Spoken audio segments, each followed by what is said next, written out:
And may I have your attention, please? So we have our final honoree. And to speak to our final honoree, Mr. Art Thompson.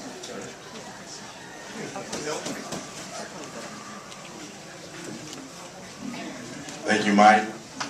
And thank you, ladies and gentlemen, for your patience. And thank you to all my sports task colleagues.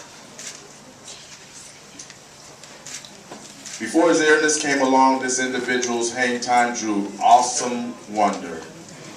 Long before the doctor arrived on the scene, this individual already had a PhD in dunkology. It is said that our esteemed honoree lifted the game of basketball off the ground and into the air. Elgin Baylor, a living legend, a Hall of Famer, and one of the finest gentlemen I've had the pleasure of knowing and covering as a writer, is most deserving of the award we are honoring him with today. Born in the nation's capital and raised a Stingray bikes ride from the White House, Elgin loved baseball as a youth, but was drawn to basketball. Beginning on the playgrounds of Washington, D.C., he remains one of the all-time greats to come out of the D.C. high school circuit for his exploits at Phelps Vocational and Spingarn Senior High.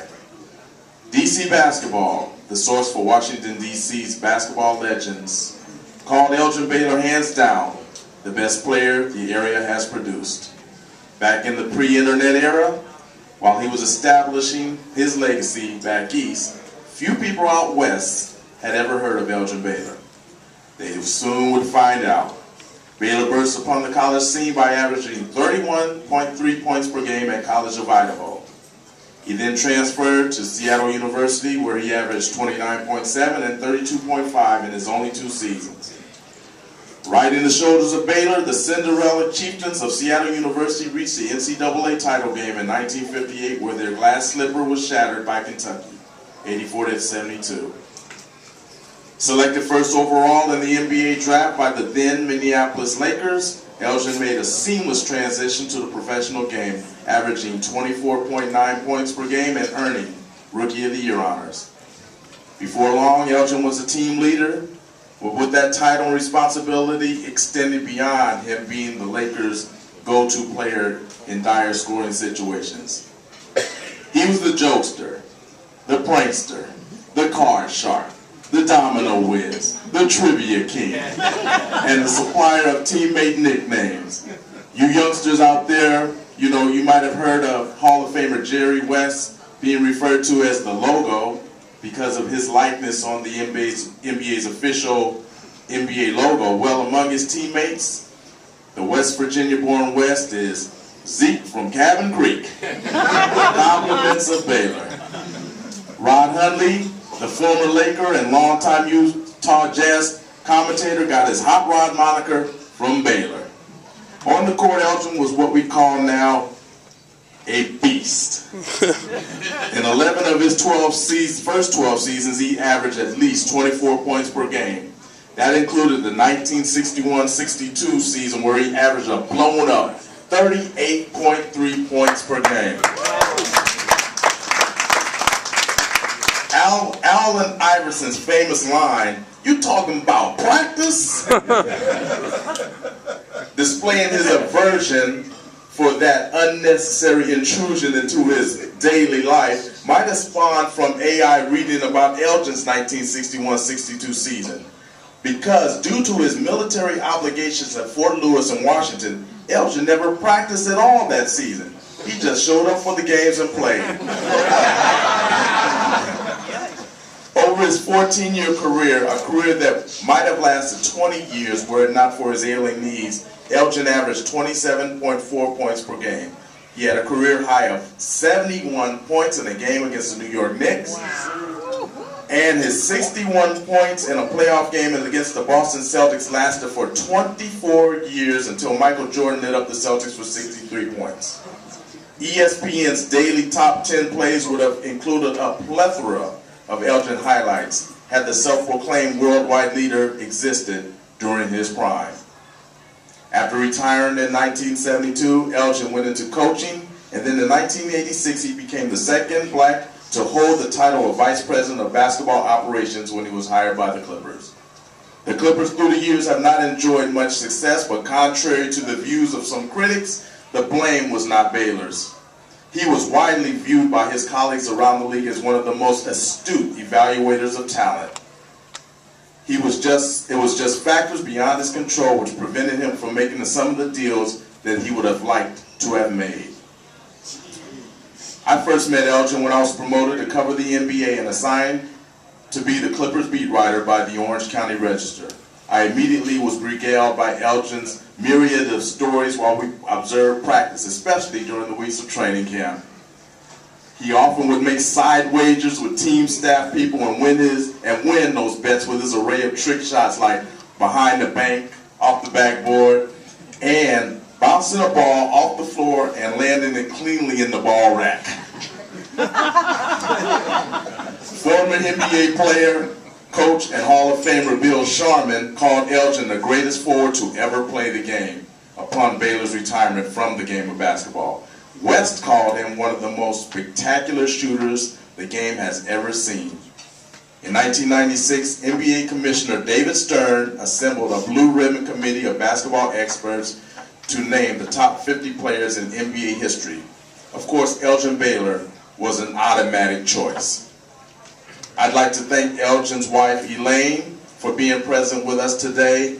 And now I'd like to bring up a true pioneer, the godfather of play above the rim, Mr. Elgin Baylor.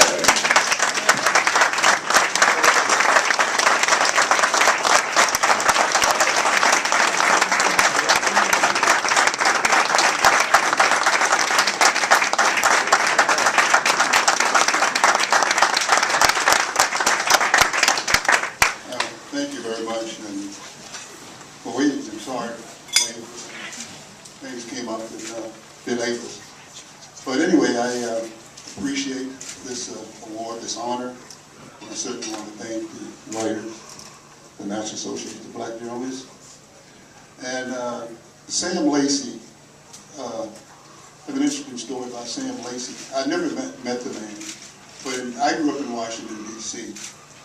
And in D.C., they had 3 local papers. I think it was the Washington Post, Evening Star, and Times Herald.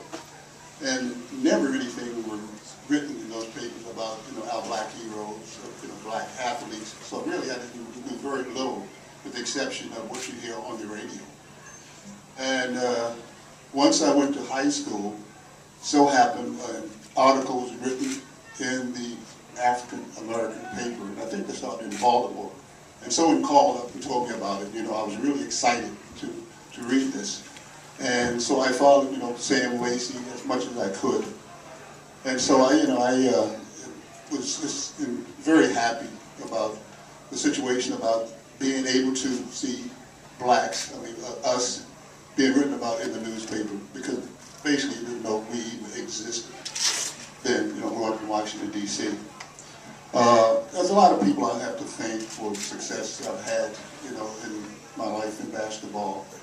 I think number one would be my mother. She was so positive about me and being successful. Always told me, trust in the Lord, things will be okay. And then I, had a coach when I went to high school, being 15 years old. Sort of a strange, guy. He was a lieutenant in the military, and he ran this, his practice and stuff, like the military man. And interesting thing happened to me, and I was 15 years old, and I went out for the team, the basketball team, and in junior high school, I thought I was a pretty good player. And I practiced, played with the varsities, and I thought that, gee, this is terrific. And doing the practice, I thought I did okay. And the first game that we played, we were on a trip, in fact, it was to Baltimore. We played Douglas High School. And I guess I was sort of a little jerk. I thought I was better than, but I thought I was. But anyway, the first trip, I'm ready to play, and he put me on the junior varsity.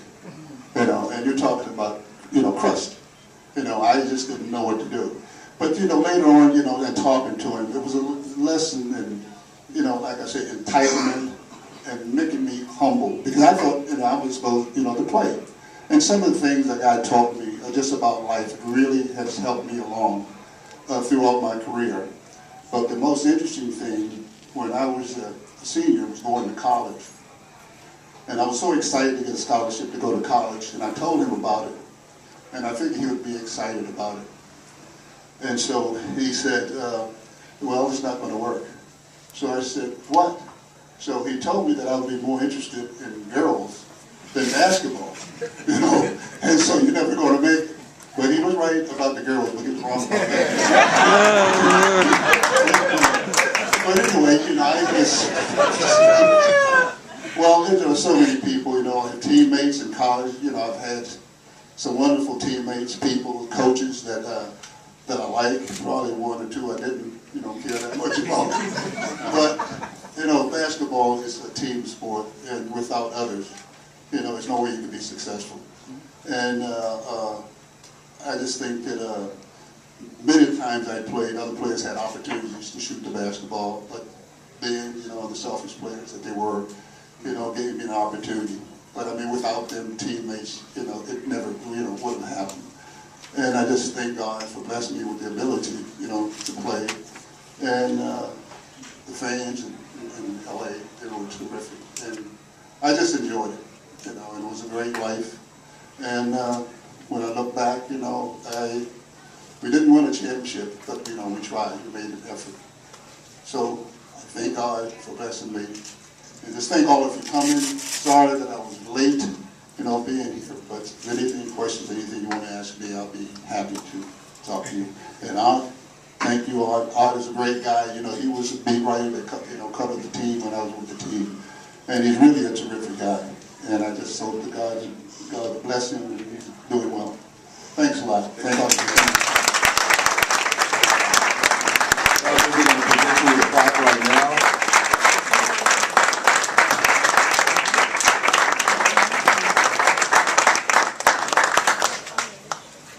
This is presented to Elgin Baylor by the NABJ Sports Task Force, one of the 2010 sports pioneers. Thank you.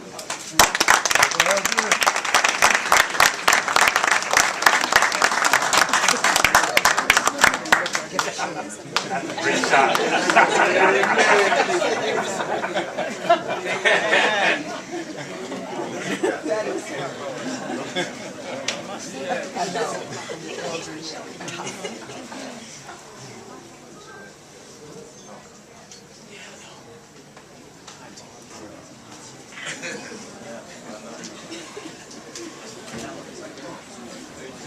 Thank you very much. I'm at the